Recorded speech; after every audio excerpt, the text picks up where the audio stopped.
నమస్తే న్యూస్ 24 తెలుగుకు స్వాగతం. నా పేరు యామిని. ముందుగా వార్తలను ముఖ్యాంశాలు ఇప్పుడు చూద్దాం. ఆగనంపూడి ఏరియా ఆసుపత్రిలో అంతర్జాతీయ యోగా దినోత్సవ వేడుకలు ఘనంగా నిర్వహించారు. ఆసుపత్రి యాజమాన్యం ఆధ్వర్యంలో బ్రహ్మకుమారీస్ సంస్థ సహకారంతో నిర్వహించిన ఈ కార్యక్రమంలో కూటమి నాయకులు, ఆసుపత్రి సిబ్బంది, స్థానిక ప్రజలు పెద్ద సంఖ్యలో పాల్గొన్నారు. ఈ సందర్భంగా 79వ వార్డు మాజీ కార్పొరేటర్ రౌతు శ్రీనివాస్ మాట్లాడుతూ, ప్రతిరోజు యోగా చేయడం వల్ల శారీరక, మానసిక, ఆధ్యాత్మిక ఆరోగ్యం మెరుగుపడుతుందని తెలియజేశారు. 85వ వార్డు టీడీపీ అధ్యక్షులు కర్రి దశేంద్ర మాట్లాడుతూ, యోగా కేవలం వ్యాయామం మాత్రమే కాదని, ఆరోగ్యవంతమైన జీవన విధానానికి పునాదని పేర్కొన్నారు. జనసేన నాయకుడు గవర సోమశేఖర్ మాట్లాడుతూ, యువత ఒత్తిడి, అనారోగ్యకరమైన ఆహారపు అలవాట్లకు దూరంగా ఉండి యోగా, క్రమశిక్షణతో కూడిన జీవన శైలిని అలవర్చుకోవాలని సూచించారు. బ్రహ్మకుమారీస్ ప్రతినిధులు యోగా వల్ల ఏకాగ్రత, ఆత్మవిశ్వాసం, మానసిక ప్రశాంతత పెరుగుతాయని వివరించారు. అనంతరం ఆరోగ్యవంతమైన జీవితానికి కట్టుబడి ఉంటామని అందరితో ప్రతిజ్ఞ చేయించారు.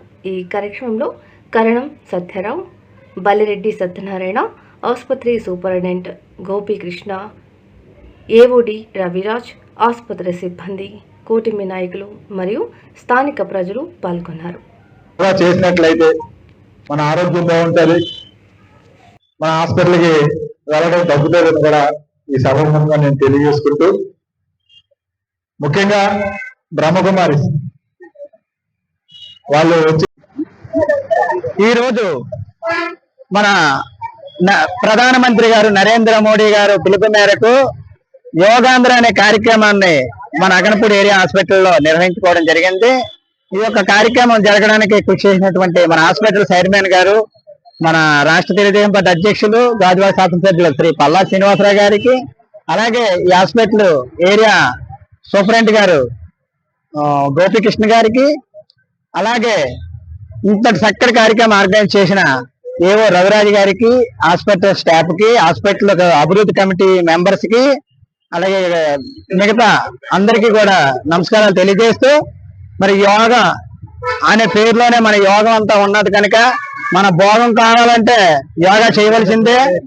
మరి ఇప్పుడు చూసాం, మేమందరం కూడా యోగా చేయడం వల్ల మా మైండ్ అంతా చాలా పీస్ఫుల్ గా మరి రావడం జరిగింది. ఇది అదే నిరంతరం చేస్తే మరి చాలా ఆరోగ్యంగా, ఆనందంగా ఉంటామన్నది మాకు నిరూపణ అయింది. ఖచ్చితంగా అందరూ కూడా యోగా కార్యక్రమాన్ని మరి చేయాలని మీ అందరికీ తెలుసు యోగా గురించి. కాకపోతే సమయం కేటాయించడంలోనే మన అందరూ వెనకబడుతున్నాం.